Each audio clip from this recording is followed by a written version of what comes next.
This is such a good mug. I feel this every day. Tea because adulting is hard.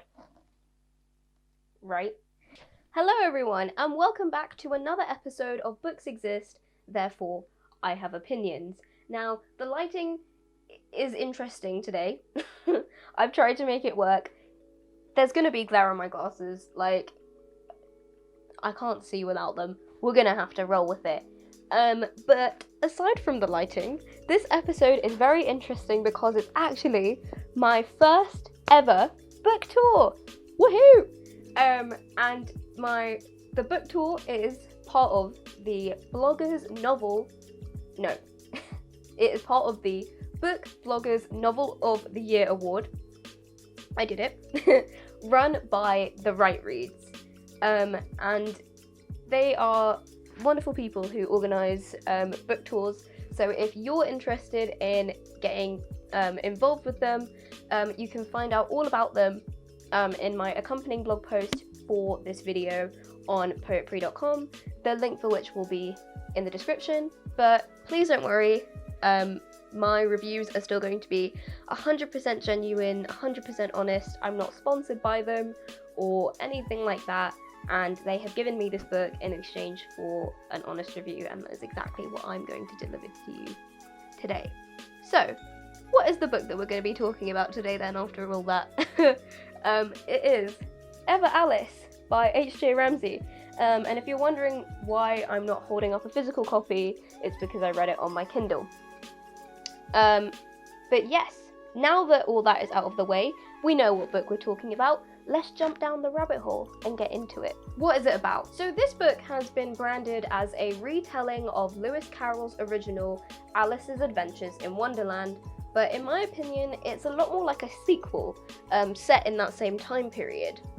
Without giving away too much of the plot, we follow a 15-year-old Alice after she's come back from Wonderland. And because her parents don't believe that Wonderland is real, they think she's insane and send her to a mental asylum. But while she is there, she is called back to Wonderland for various reasons, and you follow her journey as she goes back to Wonderland. But what made this book stand out for me, and as it did with a lot of the other bloggers and just generally people who have read it, is that we get the story from the point of view of two very unreliable narrators, Alice and the Queen of Hearts, and each chapter shifts between their different point of views. And this was so cool to read because there's so many like psychological elements at play, and it opens up like so many different avenues for dramatic irony because you can see things coming and you're like, oh, I see it, I see you coming, maybe don't do that. And that is a reading experience that I absolutely love. I don't know about you. And fun fact about the Queen of Hearts, actually, that I found out when I was researching for this video. Apparently, in Lewis Carroll's version, she was believed to be a caricature of Queen Victoria. Now, I don't know enough about history to know whether or not that's true. I will let the people who know more about history decide that. And if you do know, comment below. I'm very curious to know if that's true or not.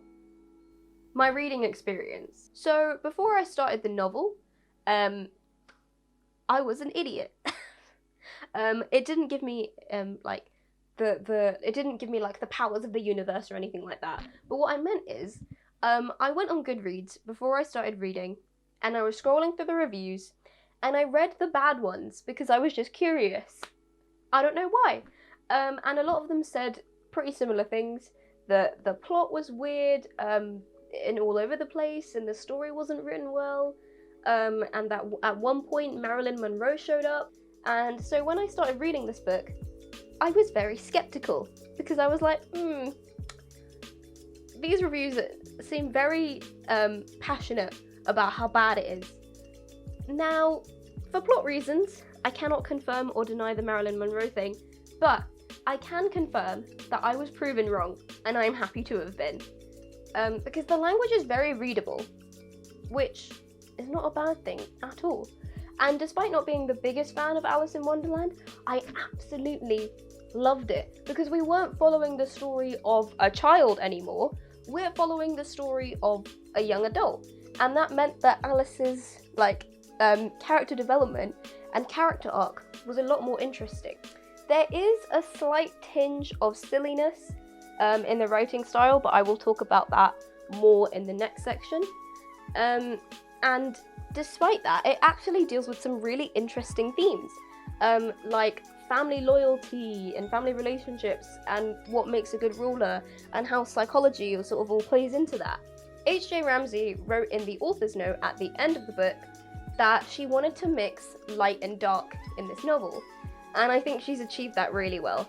And ironically, the sun is going down as I say that. The little details. But those little details are really what made this book special for me and a really enjoyable read. You can really tell that H.J. Ramsay has done her homework in terms of trying to bring stuff over from the original, because throughout the narrative she sprinkles in well-known quotes from Lewis Carroll's book, and also when we're in scenes in Wonderland, she tries to imitate his kind of silly style, topsy-turvy kind of style, and I thought that was really interesting because in a lot of fairy tale retellings that I've read, they move it away from that time period and don't necessarily do that. Her play with language also makes for some really interesting, semi-magical realism moments. And if you know me, you know I love magical realism, where you're not 100% sure what's real or not, particularly with Alice's hallucinations. And that's something that you don't often find in plot-heavy YA novels. They sort of just set everything down on paper and they're like, this is how it is. As someone who doesn't know that much about Alice in Wonderland lore though, it did mean that at points I had to pick up my phone and do a quick Google search just to make sure I understood things correctly. For example,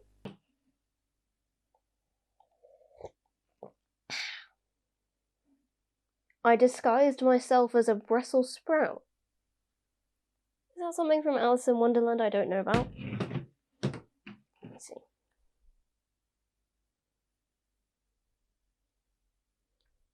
What is a Brussels sprout? You know, I was asking myself the exact same thing. Who said that? Was it you? No, down here. What? What? How? What? As I was saying, I too have been thinking about the existence of Brussels sprout. Who am I? Why am I alive? What was I put on Earth to do? No, I just meant in the book. Who decides these things for us? Is it the ground from which we grow? Or our brothers and sisters together? Our Brussely brethren? Who tells us what to do with our time? These questions must be pulled from the roots and examined thoroughly. After all, who am I not, if not a Brussels vegetable? Maybe I've been reading about Wonderland too much. Anyways, I hope you enjoyed that video. Apologies for the lighting. British weather is the only explanation I can give. And thank you so much for watching this far, if you did. I have a quick announcement. So, in case you guys don't know, I'm also a spoken word poet as well as a book blogger. And I recently released my debut audiobook, From AM to PM, Poems to Help You Through the Day. And this audiobook is literally full of poems that I have written when I've been feeling down and things that I wanted to share with you guys.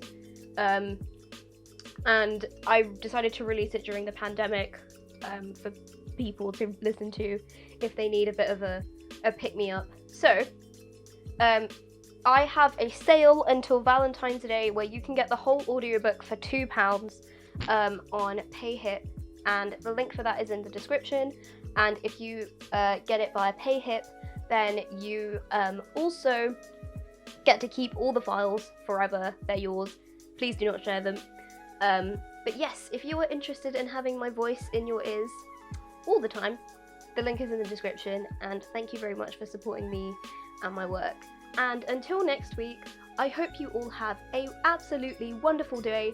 And if you're not having a wonderful day, just remember, you can turn it around. And we'll see you later. Bye!